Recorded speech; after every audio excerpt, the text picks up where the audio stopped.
మన ముకుంద జ్యువెల్స్ వారి కొత్త బ్రాండ్ పూర్వి లైట్ వెయిట్ లో హెవీ డిజైన్స్ ఈ నవంబర్ 1 కుక్కట్పల్లిలో గ్రాండ్ ఓపెనింగ్ వివరాలకు సంప్రదించండి. నమస్తే రమగారు. నమస్తే జయ. రమగారు, ఏదైనా మంచి కథ ఒకటి చెప్పుకుందామండి. భర్తను గెలిచిన భార్య సూపర్. ప్రేక్షకులందరికీ చాలా ఉత్సాహంగా ఉంటుంది జయ. అవునండి, మన ఫాలోవర్స్ అందరు చాలా ఆనందిస్తారు. వినటానికే బాగుంది కదా. చందమామ కథ. ఓకే అండి. పూర్వమట విదేహ రాజ్యానికి సామంతులు చాలా మంది ఉండేవాడు. సామంతుల్లో ఒక ఆయన వీరసేనుడు. ఆయన వృద్ధుడు అయ్యే నాటికి ఆయనకి జయంతుడని ఒక యుక్త వయసుకు వచ్చిన కుమారుడు ఉండేవాడు. ఆయన ఈ జయంతుడితో పాటు మాలిని అని ఒక పిల్లని కూడా పెంచాడు. ఆయన చనిపోయాడు కానీ ఈ పిల్లని పెంచాడు. ఈ పిల్ల ఎవరంటే ఒక మూలికా వైద్యుడి కూతురు. ఏదో సందర్భంలో ఈయనకు దెబ్బ తగిలితే ఆ మూలికా వైద్యం చేసిన ఆయన బాగా సహాయం చేశాడు, వైద్యం చేశాడు. ఈయన ఆరోగ్యం చిక్కింది. వాళ్ళ ఇంటికి వీళ్ళింటికి రాకపోక ఉండేవి. ఆ మూలికా వైద్యుడు సడన్గా మరణించాడు. ఆయనకు ఒక కూతురు ఉంది, మాలిని. ఆ పిల్ల ఈయన ఏం చేశాడంటే ఆయన మరణించేసరికల్లా నా అన్నవాళ్ళు లేని ఆ పిల్లని తెచ్చి తన భార్య అయిన లక్ష్మీదేవికి అప్పచెప్పాడు. ఈ పిల్లని కూడా పెంచు మనవాడితో పాటు అని. వీళ్ళ ఇంట్లో పెరిగింది మాలిని. అయితే ఈయనకి జయంతుడు కొడుకున్నాడు కదా. ఈ జయంతుడు మాలిని ఒక ఇంట్లోనే పెరిగారు. మాలినికి చిన్నప్పటి నుంచి జయంతుడు అంటే ప్రేమ, ఇష్టం. కానీ జయంతుడు ఎప్పుడు ఆ పిల్లని పెద్దగా పట్టించుకోలేదు. తమ ఇంట్లోనే ఉండటం, ఆ పిల్ల తనని అట్రాక్ట్ చేయడానికి ఏ వేషము వేయకపోవటంతో అతను ఈ పిల్ల బాగుందని అందుకని చక్కగా అదేదైనా వాళ్ళ చూపులు అవి చూస్తే బాగుండేది. ఆ పిల్ల ఎప్పుడు చూసేది కాదు. కానీ ఇతనంటే ఇష్టం ఆ పిల్లకి. ఇద్దరు యుక్త వయస్కులు అయ్యారు. వీరసేనుడు మరణించాడు. ఈ అబ్బాయి సామంతుడుగానే ఏదో సుమారుగా సామంతుడి కుమారుడుగా ఉండేవాడు. మాలిని ఎంత ఇష్టం ఉన్నా అది ఏమనుకునేదంటే అమ్మాయి, నేను వీళ్ళింటో గతి లేక పెరిగేదాన్ని, ఇతను ఏ సామంతుడి కుమార్తెనో లేకపోతే రాజుగారి కుమార్తెనో పెళ్లి చేసుకోగలిగేంత ఘనత ఉన్నవాడు, మనకెక్కడ లభిస్తుంది ఇలాంటిది అని ఇట్లా తన దీని పట్ల అంటే తన పరిస్థితిని బట్టి ఆ అమ్మాయి ఎప్పుడూ అతన్ని కొంచెం హేళగా ఏదైనా సైగ చేయటం లాంటివి కూడా చేసేది కాదు. కామ్గా ఉండేది. అయితే ఏమైంది, రాజుగారి దగ్గర నుంచి శశిభూషణ్ అని ఒక ఆయన వచ్చాడు వీళ్ళ దగ్గరికి. వచ్చి లక్ష్మీదేవి గారికి ఏం చెప్పాడంటే, అమ్మ, రాజుగారికి ఏదో తీవ్రమైన జబ్బు చేసింది, ఆయన ఎన్నాళ్ళు టీకా ఇస్తాడో మనకు తెలియదు, మరి నీ కుమారుడు యుక్త వయస్కుడు ఏదో ఇంట్లో పెట్టుకుని ఉంచుకోవద్దు, నీ భర్త ఏ స్థానంలో ఆ స్థానంలో ఉన్నాడో, మహారాజా స్థానంలో ఏ ప్లేస్లో ఉన్నాడో ఆ ప్లేస్కి నీ కుమారుడు సరిపోతాడు. రాజుగారు ఆరోగ్యంగా ఉండగానే పిల్లవాడిని కనుక అక్కడికి పంపేవంటే మరి ఇతనికి ఉద్యోగం స్థిరపడిపోతుంది, సామంతు గారి కొడుగ్గా కాకుండా సామంతుడుగా ఉంటాడు అని నచ్చజెప్పాడు. నచ్చజెప్పేసరికల్లా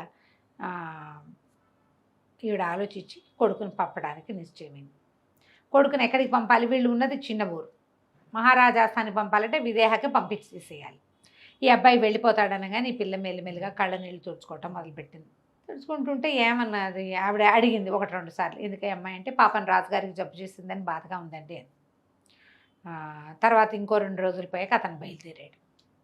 వెళ్ళాక కూడా ఈ పిల్ల కళ్ళు తుడుచుకుంటోంది. ఈవిడికి డౌట్ వచ్చింది, ఎందుకు ఈ పిల్ల ఇట్లా ఎంతసేపు కళ్ళు తుడుచుకుంటోందంటే, ఈ అమ్మాయి ఏమంది, ఆవిడ అడిగింది, ఎందుకే కళ్ళ నీళ్ళు పెట్టుకుంటాం అమ్మడు అని అడిగితే, రాజుగారి వైద్యం నేను కుదర్చగలను, కానీ నన్ను ఎవరు పంపిస్తారు, నన్ను ఎవరు ఒప్పుకుంటారు, అందుకని ఏడుస్తానంటే ఆవిడకి నవ్వొచ్చింది. అది కాదే, జయంతుడు వెళ్ళిపోయాడని ఏడుస్తున్నావు కదా నువ్వని బాగా నిలదీసి అడిగింది.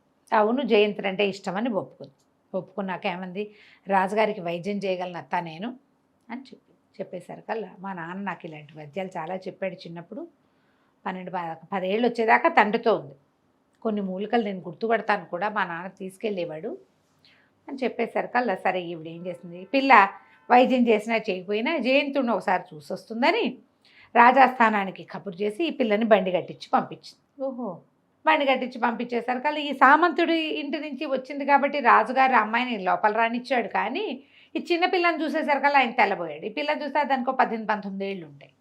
ఈ 18 ఏళ్ల చిన్నపిల్ల ఇది నాకేం వైద్యం చేస్తుంది, మూలికా వైద్యం చిన్న పనే, ఎంత తలపండిపోవాలి దానికి.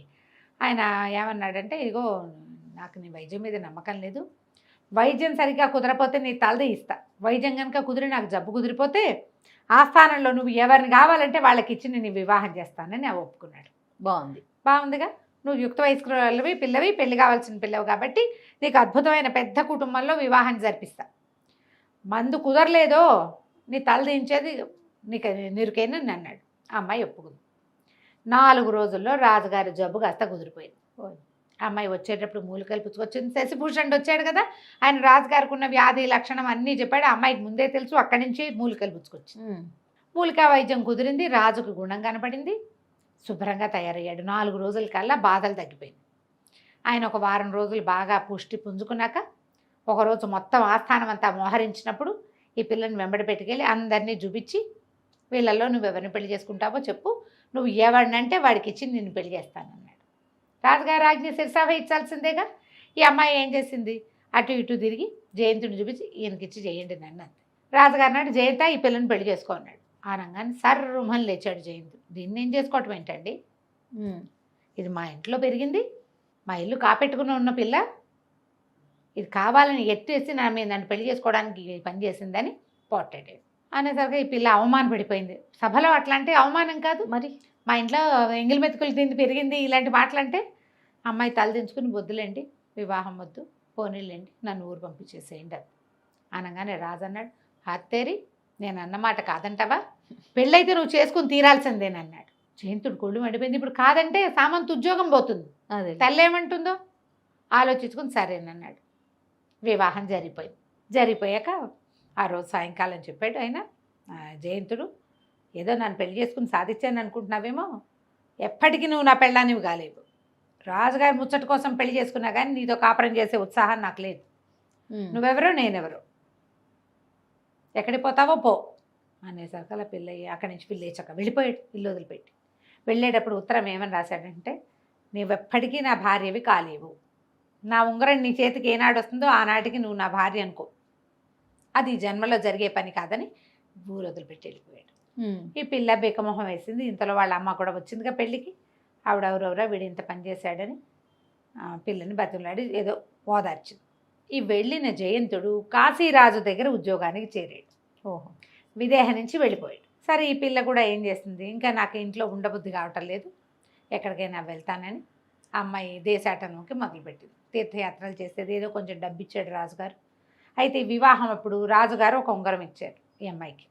ఉంగరం ఇస్తే ఏమన్నారు, ఇంత పెద్ద ఉంగరం పెడుతున్నారు నాకని అన్నది. అనేసరికల్లా నీకు వద్దన్నప్పుడు నాకే ఇవ్వు అని అన్నాడు ఆయన.